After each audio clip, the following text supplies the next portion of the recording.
예, 오늘 마태복음 5장 13절입니다. 마태복음 5장 13절.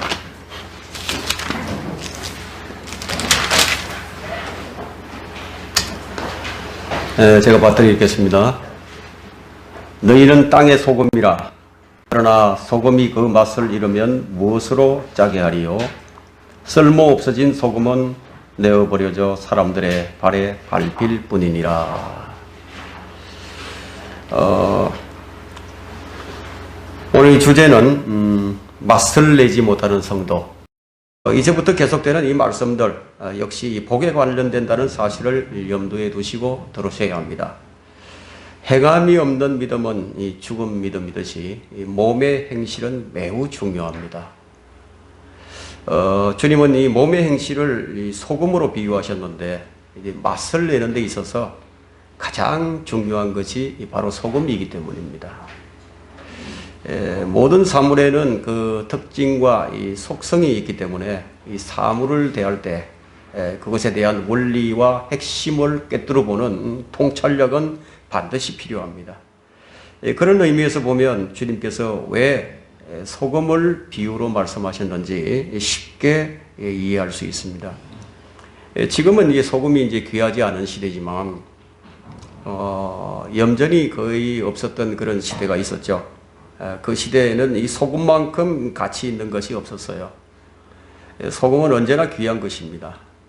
소금은 이거 용도가 매우 다양해서 이제 의약용으로도 쓰이기도 하고 미용으로도 쓰이기도 합니다. 그리고 화학약품이라든가 이 방부제 등으로도 이제 쓰이는데, 그러나 이 소금의 특성은 녹아야만 그 역할을 할 수 있습니다. 소금은 이 맛을 내는 데 쓰이기도 하지만 씻어내는 데도 쓰입니다. 몸속의 피를 걸러내는 링거도 이 소금물이죠. 몸속에 있는 이 노폐물을 빼낼 때도 이 소금이 사용됩니다. 그래서 이 하나님 말씀이 바로 이 소금에 비유됩니다. 자, 우리는 하나님의 말씀으로 우리의 이 더러움을 씻어낼 수가 있어요. 이 소금은 이 땅을 다지는데, 땅을 단단하게 만드는데도 이제 사용을 하고, 이 미끄럼을 방지하는 데도 사용을 합니다. 그래서 이 소금과 같은 이 하나님 말씀은 이 성도들의 영적 타락을 방지해 주기도 합니다. 우리 냉랭한 마음에 뿌려진 이 말씀은 그 마음을 따뜻하게 이제 변화를 시켜 주기도 합니다. 그래서 시편 147편 이 18절을 보게 되면 말씀이 얼어붙어 있는 이 마음을 녹이는 것을 볼 수 있는데, 시편 147편 18절에 그가 그의 말씀을 보내셔서 그것들을 녹이시고 그의 바람을 불게 하시니 물이 되어 흐르는도다. 바람은 이 물과 같아요. 말씀은 바람과 같아요. 그래서 빨리 퍼져나갑니다. 이 바람은 이 시속 300마일이 넘는 속도로 이동할 수 있다고 합니다. 또 이 말씀은 물과 같아서 해일이 일어날 때 이 적도 부근에서 해일이 일어나게 되면 이 시속 400마일의 속도로 이동한 그런 기록도 가지고 있습니다. 하나님의 말씀은 빛과 같아서 전파를 통해서 빛의 속도로 이제 퍼져나가죠. 말씀으로 이 만물을 창조하셨다는 것을 믿는다면 이 말씀의 역할을 가늠해 볼 수 있을 것입니다. 말씀은 이제 얼음과 이제 눈과 같을 뿐만 아니라 그것들을 녹이는 태양과도 같습니다. 그 말씀의 많은 역할들 가운데서 본문은 소금의 역할에 대해서 이제 말씀을 하십니다. 주님께서 너희는 땅의 소금이라. 너희는 땅의 소금이라고 이런 말씀을 하셨을 때 그 말씀을 듣는 대상들이 유대인들이었죠. 그 유대인들은 자신들의 영적 상태를 말씀하고 계시는구나. 그것을 잘 알고 있었습니다. 소금으로 맛을 내더라. 소금으로 맛을 내더라. 첫 번째는 하나님의 말씀은요, 소금의 언약이에요. 구약에서 이제 제물을 드릴 때 약방의 감초처럼 빠져서는 안 될 것이 있었는데 바로 소금이에요. 여러분 레위기 2장 13절 한번 펼쳐보세요.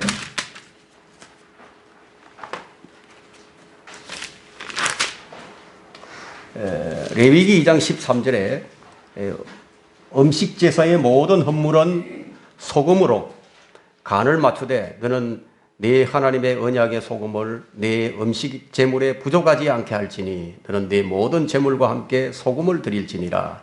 이 빠져서는 안 될 것이 이 소금이라는 거예요.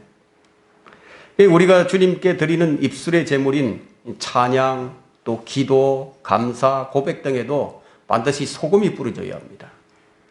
형제들과의 대화에서도 마찬가지예요. 소금이 필수 요소입니다.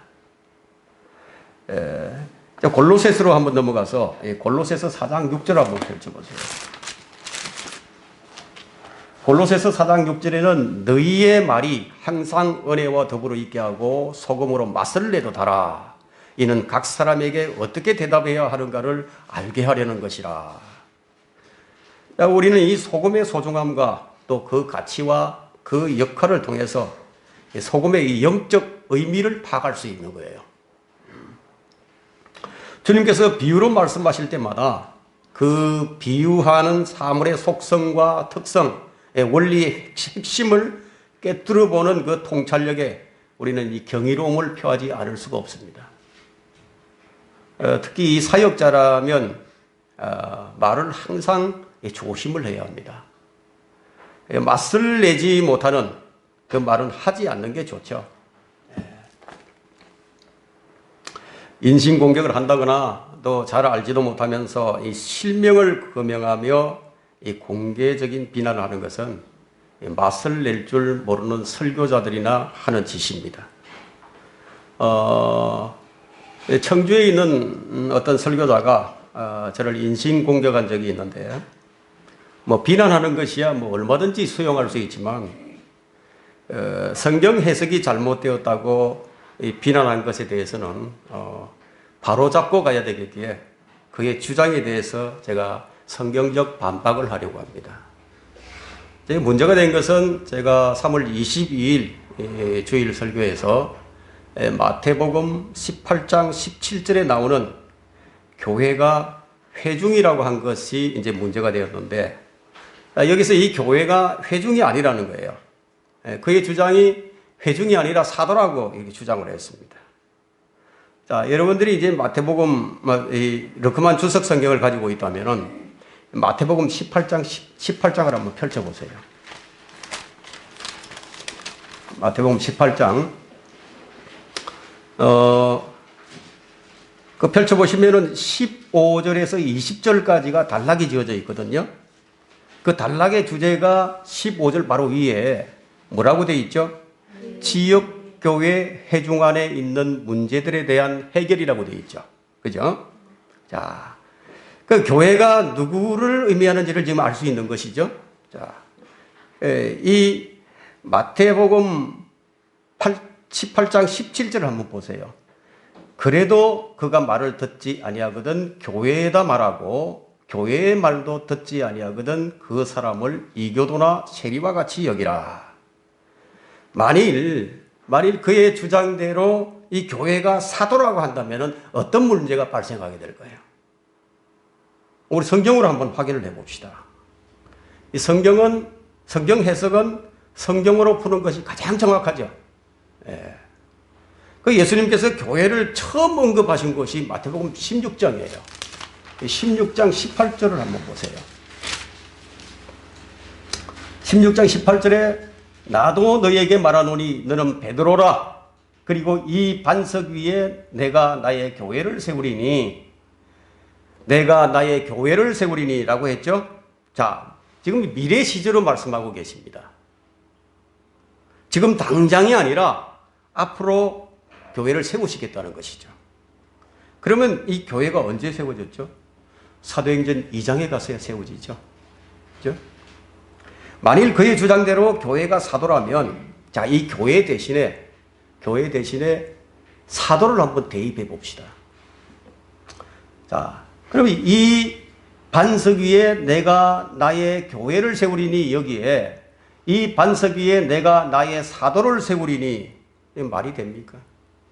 말이 되는 거예요? 주님께서 이 사도를 세우시기 위해서 십자가에서 죽으셨다는 말인가요?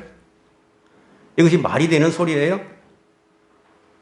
자, 마태복음 18장으로 다시 넘어왔어요. 마태복음 18장 17절에도 한번 대입을 해봅시다. 자, 그래도 그가 말을 듣지 아니하거든 교회에다 말하고 사도에다 말하고 교회의 말도 듣지 아니하거든 여기에다 사도의 말도 듣지 아니하거든. 자, 교회가 아닌 사도라고 한다면은 어떤 문제가 생길까요? 자, 사도 시대는 언제 끝이 났죠? 사도행전 28장으로 끝이 났습니다. 사도들이 죽음으로써 끝이 났어요. 그 사도 시대는 끝났지만 교회는 지금도 계속되고 있죠. 그러면 사도들이 없는 지금 이 시대에 누구에게 말을 하라는 것이죠? 누구에게 말을 해야 됩니까? 주님께서는 이 사도 시대 이후에도 계속될 이 교회를 말씀하신 것이 분명하죠.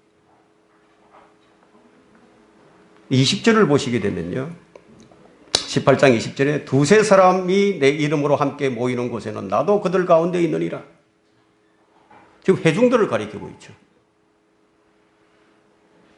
고린도전서 10장 32절을 읽어보시면 에베소서 2장을 읽어보시게 되면 그러면 교회가 무엇인지를 정확하게 알게 될 것입니다. 그러면 왜 교회에다 말을 하라고 했는가 하는 거예요. 왜 교회에다 말을 하라 이렇게 얘기했는가? 그 이유를 디모데전서 5장 20절을 보시면 됩니다.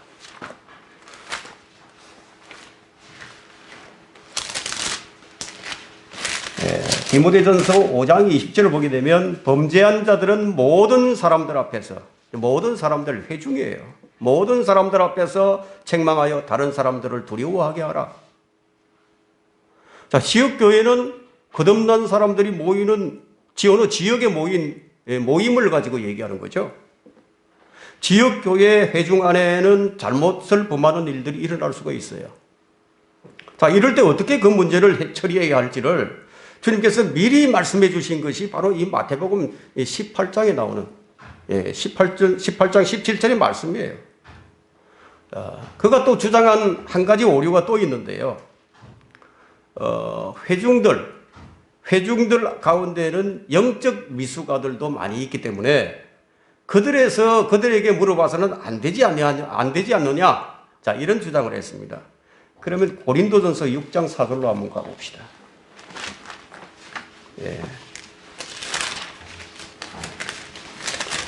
고린도전서 6장 4절을 보시면 자, 너희가 이생에 관한 일들을 판단할 일이 있을 때 교회 안에서 가장 존경받지 못하는 자들을 판단하도록 세울지니라. 자, 만일 그의 주장이 맞다면은 그럼 이 말씀은 도대체 무슨 말씀이에요? 이 말씀은 어떻게 되죠? 도덕적이고 윤리적인 문제는요, 상식적인 문제는 이 초신자들도 얼마든지 판단이 가능한 것이에요. 그래서 성경은 성경으로 푸는 것이 가장 정확한 것임을 우리가 알 수 있습니다. 무지한 자는 어떻게 해야 되죠? 무지한 자는 무지한 대로 그냥 내버려 두라고. 그것이 정답이에요. 교회를 돌보도록 세우신 감독자들은 어떻게 해야 되느냐? 바로 이러한 말씀에 따라서 실행하는 것이에요. 자, 이제 다시 본문으로 돌아왔어요. 소금은 일상에서 감기 치료, 또 예방제, 또 비염 치료에도 강력한 효과를 나타냅니다. 자, 치과 의사들은 소금으로 양치질하는 것을 권장하기도 하죠. 그래서 소금은 살균 작용도 하고 향균 작용도 합니다. 그래서 하나님 말씀은 바로 소금의 원약이에요.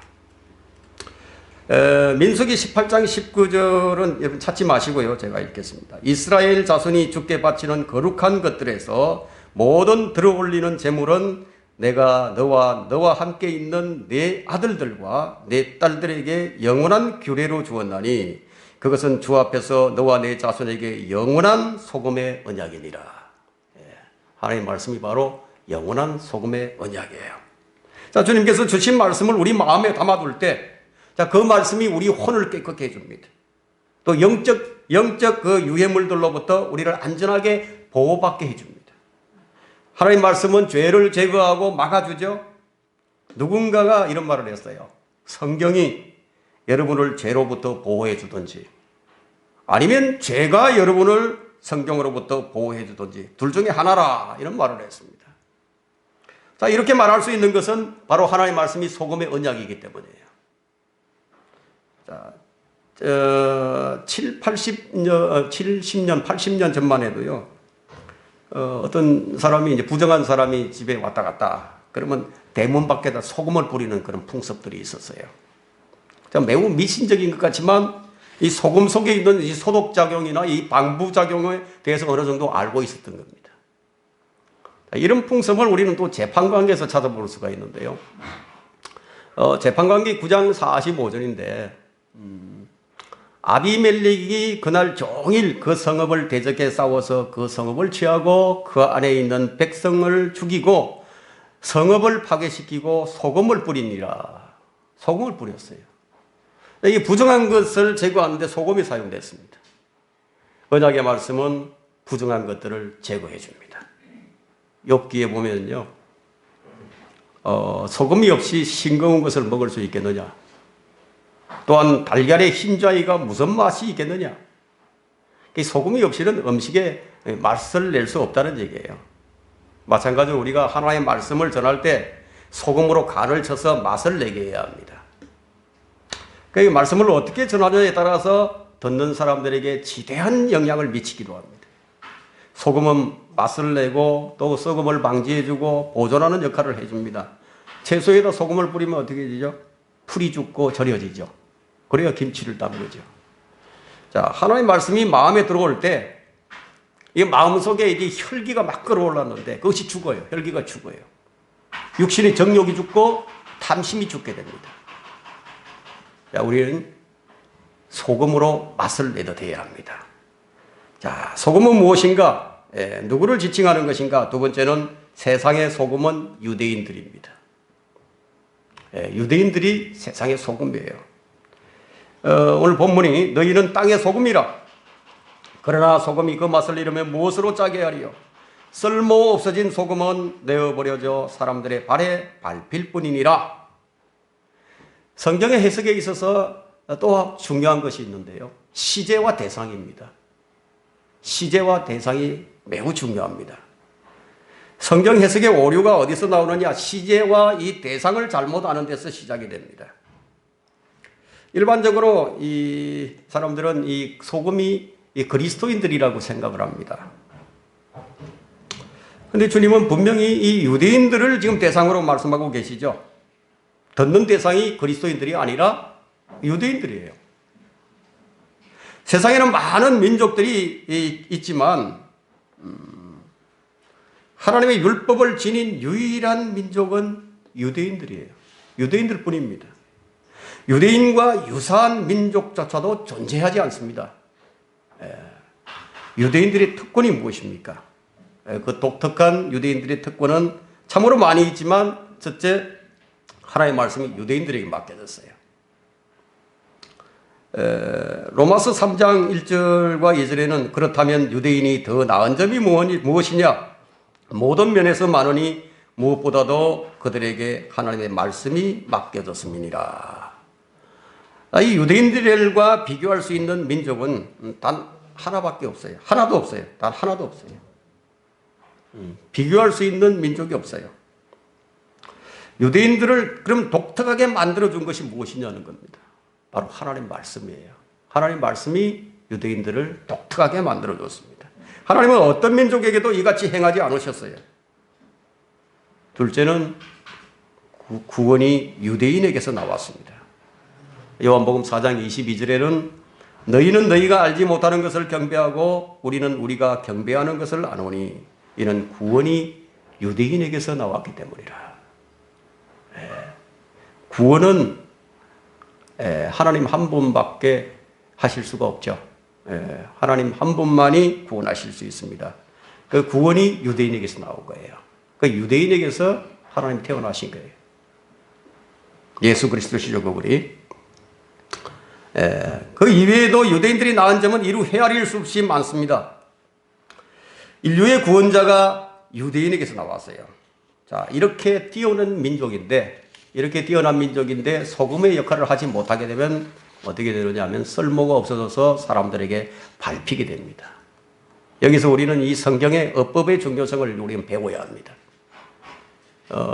너희는 땅의 소금이라 말씀하셨는데 너희는 땅의 소금이 되어라. 너희는 땅의 소금이 되어라. 너희가 이렇게 하면 땅의 소금이 될 수가 있다가 아니라 그냥 너희는 땅의 소금이라. 유대인들이 땅의 소금이라는 거예요. 애를 써야만이 소금이 되는 것이 아님을 알 수 있죠. 유대인은 이미 땅의 소금이기 때문에 소금은 그 맛을 잃지 않는 것이 중요합니다.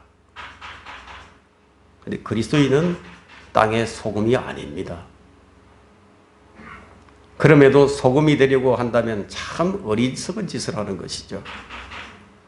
너희는 땅의 소금이라. 이 말은 소금이 되라는 그런 말이 아니라 소금의 문제는 소금이 소금으로서 그 다양한 역할을 하지 못하는 데 있었다는 거예요. 세상의 소금인 유대인들이 하나님을 버림으로써 그 맛을 잃어버렸어요. 그들은 종교적 위선과 형식에 빠져서 사람의 전통을 하나님 말씀보다 더 중요하게 여김으로써 맛을 잃어버리게 된 거예요. 소금이 소금으로서 맛을 잃게 되면 가치가 없잖아요. 버려야죠. 그래서 세상에 짓밟히는 운명을 맞게 된 것입니다. 구약시대에서는 우상 숭배를 해서 맛을 잃어버렸고 신약 시대에서는 주 예수 그리스도를 믿지 않음으로써 유대인들은 맛을 잃어버린 소금이 되어버린 거예요. 신약 2000년 동안 이스라엘의 역사는요, 세상에 밟히는 소금이었어요. 13절을 다시 봅시다.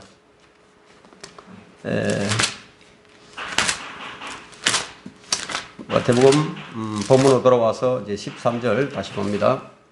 너희는 땅의 소금이라. 그러나 소금이 그 맛을 잃으면 무엇으로 짜게 하리요? 쓸모없어진 소금은 내어버려져 사람들의 발에 밟힐 뿐이니라. 대상이 유대인들이에요. 자, 이들이 이제 3절부터 11절까지 언급된 복 있는 자들이 되지 못한다면, 복이 있는 유대인들이 아니라면 맛을 잃고 버려진 소금이라는 얘기예요. 말하자면 육체적 유대인이 진정한 유대인이 아니라는 겁니다. 진정한 유대인은 로마서 2장 28절에 바울이 말한 것처럼 표면적 유대인이 아니요, 표면적 육체의 할례가 할례가 아니라 내면적 유대인이요, 할례는 마음의 할례니 영에 있고 본문에 있지 않은 것이라. 그들의 찬사는 사람에게서가 아니라 하나님에게서니라. 겉만 번지르르한 이 유대인이 아니라는 것입니다. 맛을 내는 소금이 그 맛을 잃으면 버릴 수밖에 없습니다. 유대인들은 이미 앞에서 이제 말한 팔복에 해당되는 사람들이 되어야만 하는 것이에요. 유대인들은 그래야만 하는 것입니다. 영이 가난한 자들이 되어야 하고, 애통하는 자들이 되어야 하고, 온유한 자들이 되어야 하고, 의에 굶주리고 목마른 자들이 되어야 하고, 자비로운 자들이 되어야 하고, 마음이 순결한 자들이 되어야 하고, 화평케 하는 자들이 되어야 하고요. 의로 인해서 박해를 받는 자들이 되어야 하는 거예요. 이들이 바로 세상의 소금이에요. 그들이 거만하게 된 것은 소금이 맛을 잃은 결과입니다. 이것은 세상에 비친 그리스도인들도 마찬가지예요. 빛을 잃게 되는 요인이 동일합니다. 그리스도인이 죄로 인해서 애통할 줄 모른다면 빛을 비출 수가 없게 됩니다. 세상이 살만하고 자신을 위해 산다면 그는 맛을 잃어버린 소금과도 같습니다. 주님으로 인해 고난을 당할 것을 두려워한다면 맛을 잃은 소금과도 같습니다. 소금의 맛은 자비, 순결, 화평, 믿음, 사랑, 의로 있는 박해, 이런 것들입니다. 사람들이나 세상으로부터 칭찬과 존귀와 또 존경과 인정과 영광을 받는다면 그는 이미 맛을 잃어버린 소금과 같은 거예요.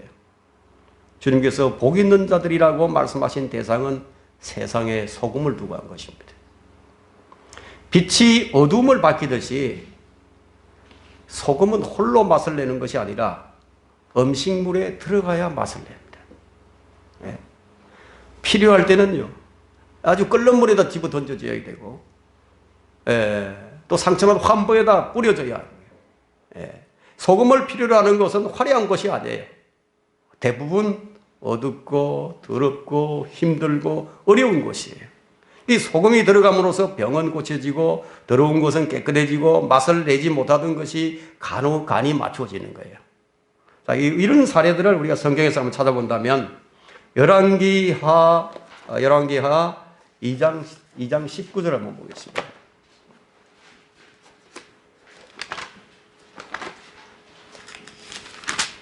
열왕기하 2장 19절에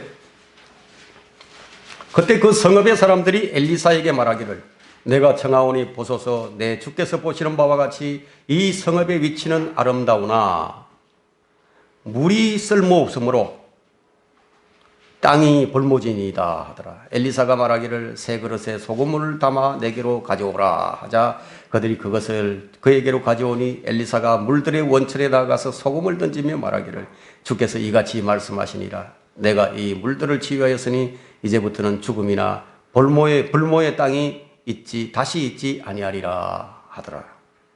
21절까지죠. 자, 주님은 소금으로 고쳐주신 거예요. 소금으로 물들을. 만약 소금이 맛을 잃어버렸다면 주님은 그 소금을 내버리십니다. 주님은 요한복음 15장 6절에서 내 안에 거하지 아니하는 사람은 가지처럼 버려져 말라버리노니라. 이 말씀과 연결이 되죠. 우리 성도들은 어떻게 해야 되느냐? 우리 성도들, 우리 자신 안에는요, 이 소금을 두어야 합니다. 소금을 우리 안에 두어야 한다. 주님은 마가복음 9장 50절에서요. 소금은 좋은 것이라. 그러나 소금이 그 짠맛을 잃으면 무엇으로 맛을 내리요? 너희 안에 소금을 두고 서로 화목하라. 이 소금이 짠맛을 잃어버리면 무엇으로 짜게 하리요? 결과는 비참해집니다. 결과는 쓸모없어져서 내버려져 사람들의 발에 밟힐 뿐입니다. 자, 이 구절은 교리적으로 말하면 교회 시대 동안에 이스라엘의 모습과 상황이 어떠한지를 보여주는 것입니다. 하나님께서는 이스라엘을 소금으로서 이 땅에서 그들을 통해서 복을 주시고 또 그들을 통해서 멸망시키는데 사용하려고 의도하신 것을 우리가 볼 수 있어요. 창세기 12장 1절에서 볼 수 있고 말라기 4장 6절 그리고 마태복음 13장 44절 로마서 11장이에요. 지금은 이스라엘이 그 맛을 잃어버린 채로 그냥 있지만 그러나 이스라엘이 맛을 되찾으려면 천년왕국에서 맛을 되찾게 되면 천년왕국에서 이제 그 소금의 맛을 다시 내게 될 것입니다. 그러나 영적인 측면에서 보게 되면 우리 그리스도인은 소금과 같아야 하는 거예요. 그리스도인은 사람들을 진리에 대해서 갈급하게 만들어 줘야 합니다. 그리스도인의 증거는 진리에 대해 자극적인 맛을 내는 것이라야 하는 거예요. 그리스도인은 소금이 아니기 때문에 이 세상의 부패를 막는 역할이 아니라 진리로서 맛을 내는 방식으로 살아야 하는 거예요. 그래서 우리 안에 진리를 둬야 합니다. 앞서 말씀드린 바와 같이 하나님의 말씀은 소금이에요. 그 말씀을 마음에 담아 두어야만 서로 화목할 수 있어요. 진리의 말씀을 굳게 붙든 사람만이 화평케 하는 일을 할 수 있는 것이에요. 하나님의 선지자가 맛을 잃으면 어떻게 됩니까? 하나님의 선지자가 맛을 잃게 되면 거짓 선지자가 되는 거예요. 제사장들이 맛을 잃게 되면 우상 숭배자가 되는 거예요. 서기관들과 율법사들이 맛을 잃으면 소경이 소경을 인도하는 눈먼 안내자가 되고 맙니다. 성경교사들이 맛을 잃게 되면 거짓 교사가 되고 맙니다.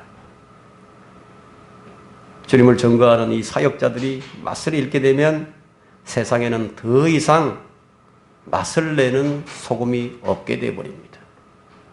오늘날 우리 주변에는 거짓 사도들과 거짓 교사들이 넘쳐나고 있습니다. 자, 주님으로 인해서 박해받는 자들이 아닌 사람들로부터 인정받는 자들만이 넘쳐나는 그런 시대예요. 의를 위해서 핍박받기는 고사하고 이 성공적인 리더십을 지닌 목사들만 많이 있습니다. 맛을 잃어버린 소금, 아무짝에도 소용이 없어요. 하나님께서 그런 사람들을 안 쓰시는 거예요. 맛을 잃어버린 설교는요, 맛을 잃어버린 설교는 사실 쓰레기에 불과합니다. 생명이 없는 설교는요, 아무도 살릴 수가 없어요. 철학과 과학, 이 세상의 학문으로 무장된 설교는 사람들이 좋아하죠. 사람들이 좋아하지만 그것들은 모두 버려져서 짓밟히고 말 것들입니다. 자, 오늘날 강단의 설교가 어떻게 취급되고 있습니까? 강단의 설교를 사람들이 설교를 듣자마자 잃어버려요. 다 잊어버려요. 남는 게 하나도 없다 이게. 설교가 맛이 없었어요. 그런 말씀을 마음속에 깊이 간직할 만한 능력 있는 그런 설교가 되지 못해요. 오히려 그 설교를 듣고 나면 더 마음이 부패해집니다. 설교가 제맛을 내지 못하기 때문이에요. 근데 설교는 어떤 형식으로든지 반응이 일어나야 되는 거예요. 초대교회 사도들이 늘 열매를 맺는 그런 설교를 한 것은 아닙니다. 그들은 매를 맞고 또 돌에 맞고 감옥에 갇히고 죽임을 당했죠. 이 사도 바울이 어떤 때는요, 한 사람의 회심자도 얻지 못한 채 얻어맞기만 한 적도 있었어요. 그러나 그들이 전한 복음은요, 듣는 이들의 마음에 상처를 내는 거예요. 그 마음에 고통을 줍니다. 베드로의 설교를 들은 자들의 우리 반응을 본다면은 사도행전 5장 33절에서 우리가 발견할 수 있는데, 그들이 이 말을 듣고 베드로의 말을 듣고 마음이 상하여 사도들을 죽이려고 의논하니라. 말씀을 딱 듣고 나니까 죽이려고 의논까지 한다 이게. 반응이 있었던 거죠. 주님께서는 이 소금의 제자들이, 이 유대인들 제자들이 있죠. 유대인의 제자들. 제자들이 당할 고난을 말씀해 주셨어요. 그 말씀이 바로 우리 지난 시간에 배웠던 마태복음 5장 11절과 12절인데, 나로 인하여 사람들이 너희를 욕하고 박해하고 거짓으로 꾸며 가진 악한 말로 너희를 거슬러 말할 때에 기뻐하고 크게 너희에게 복이 있나니 기뻐하고 크게 즐거워하라. 이는 하늘에서 너희 상이 큽니다. 너희 앞서 있었던 선지자들도 그들이 이같이 박해하였느니라. 우리는 이 복음을 있는 그대로, 복음은 하나님의 능력이니까 이 복음을 있는 그대로 증거함으로써 이 복음의 맛을 낼 줄 알아야 된다 이게. 그 복음의 맛을 내려면 무엇이 필요하죠? 성령의 능력이 필요한 거예요. 복음은 열심히 전하지만, 복음을 열심히 전하고 있는데 회심자도 없고 대적자도 없다면은 그 내가 전하는 복음을 다시 한번 점검해 봐야 되는 거예요. 분명히 뭔가 어긋나 있는 거예요. 그 복음이 정확하다 할지라도, 정확한 복음을 전한다 할지라도 아무런 반응이 안 나타난다. 그럼 내가 성령의 인도함을 받고 하고 있는 거야. 한번 확인해 봐야 된다 이게. 전하는 복음에 죄에 대한 책망과 죄의 결과에 대한 심판과 지옥에 대한 형벌이 없고 죄의 유일한 해결책인 그리스도의 십자가와 보혈이 없다면 그가 전한 복음은 맛을 내지 못하고 있는 겁니다. 자신을 자랑하거나 어떤 제도적 시스템이나 교재와 프로그램이나 이 자랑을 늘어놓는 사람은요, 그거는 맛을 내지 못하는 사람이에요. 진리로 맛을 내야 돼요. 진리로. 복음의 짠맛을 내는 것은요, 복음이 짠맛이 있어요. 복음이 짠맛을 낸다고요. 죄, 십자가, 피, 지옥, 심판, 형벌. 이 복음의 핵심이에요. 성령의 능력이 딱 더해질 때요, 듣는 이들이 반응이 탁탁 나타나기 시작합니다. 복음을 듣고 있는 그 사람들의 자아를 사정없이 그냥 찌르는 거죠. 죄인들에게 복음의 맛은요, 마치 상처난 환부에 소금을 뿌리는 것처럼 짠맛을 내는 거예요. 마음에 이 복음이 뿌려지면 칼로 자르듯이 상처를 내지만 이것이 진정한 치료제인 거예요. 자, 이 시대에는 맛을 내지 못하는 소금이 이 시대에 딱 맞는 복음인 양 선포되고 있습니다. 상처가 깊은 사람들의 치료를 위해 무엇을 잡아야 하죠? 칼을 잡아야죠. 메스를 잡아야 됩니다. 그 치료를 위한 수술은 누구에게나 싫은 거예요. 고통스러운 거예요. 우리 로스를 한번 생각해 봅시다.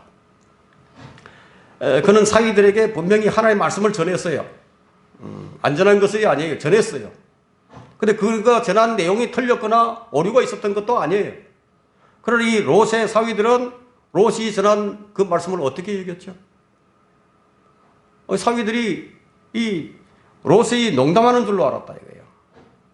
왜냐하면 이 롯이 전한 말은 맛을 잃은 소금이었기 때문에.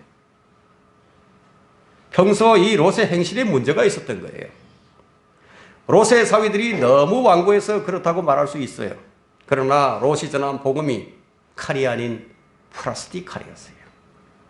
질러도 들어가지 않는 플라스틱 같은 칼. 가장 큰 원인은 롯의 말에 소금의 맛이 없었기 때문에. 사위들은 롯의 말에 동의도 하지 않았고 대적도 하지 않았어요. 한마디로 싹 무시해버린 거예요. 그의 말을 발로 짓밟아 버렸어요. 이 많은 사람들이 오늘날 그리스도인들이 전하는 복음을 롯의 말처럼 농담으로 여기고 있죠. 필라델피아 시대의 복음 전도자들처럼 맛을 내지 못합니다. 그 원인은 이미 롯과 같이 세상에 동화되어 살고 있기 때문이에요. 성경은 왜 우리에게 세상과 일치하지 말라고 하는가요? 맛을 낼 수 없기 때문에 세상과 일치하지 말라는 거예요. 롯처럼 살면서 아브라함과 같은 열매를 원하는 것은 이 시대의 대부분의 성도들의 소망이에요. 그러나 절대로 그런 일은 일어나지 않아요. 맛을 잃은 소금은 그 무엇으로도 맛을 낼 수가 없게 됩니다. 결론을 맺겠습니다. 맛을 제대로 내는데 필요한 것이 있죠. 온전한 헌신이 필요합니다. 온전한 헌신이에요. 누가복음 14장 33절에 이와 같이 너희 가운데 누구든지 자기가 가진 모든 것을 버리지 않는 사람은 나의 제자가 될 수 없느니라. 소금은 좋은 것이라. 그러나 소금이 그 맛을 잃으면 무엇으로 그 맛을 내리요? 34절까지죠. 자, 맛을 내는 것이 제자가 되는 것과 연관이 되어 있습니다. 맛을 내는 것이요. 자기의 모든 것을 버리지 않은 채, 모든 것을 버린 제자들과 같은 열매를 맺겠다는 것은 모순된 일이에요. 아나니아와 삽비라처럼 소유의 일부분을 숨기고 다 바친 것처럼 사람들 앞에서 행세를 할 수 있지만 결코 모든 것을 다 바친 바울과 바나바와 같이 성령 충만은 얻을 수가 없는 거예요. 온전한 헌신 없이 열매를 기대하는 것은 뿌리지 않는 데서 열매를 거두려는 어리석음이에요. 우리 타락한 본성은요, 대마처럼 살면서 바울과 같은 영광을 얻으려고 합니다. 십자가 없이는 부활이 없고요. 그리스도와 함께한 고난 없이는 그리스도와 함께한 영광도 없는 법입니다. 자, 성경이 말하는 것은 성경에만 있을 뿐, 요즘 이 교회들은요, 하나님과 재물을 동시에 얻는 것이 가능한 것처럼 가르칩니다. 고난이 없이 사는 삶이 좋은 믿음인 것처럼 가르치고요. 기도를 많이 하면 고난이 없이 살 수 있는 것처럼 가르치는 거예요. 그런 것을 듣고 배운다면 그는 소금의 맛을 낼 수가 없는 사람이 되고 마는 것입니다. 그리스도인은 소금의 용도와 소금이 내는 결과를 주목할 뿐 아니라 이 소금을 어디에 뿌려지고 또 어디에 사용되어야 하는지 유념해야 할 것입니다. 다음 시간에 하도록 하겠습니다.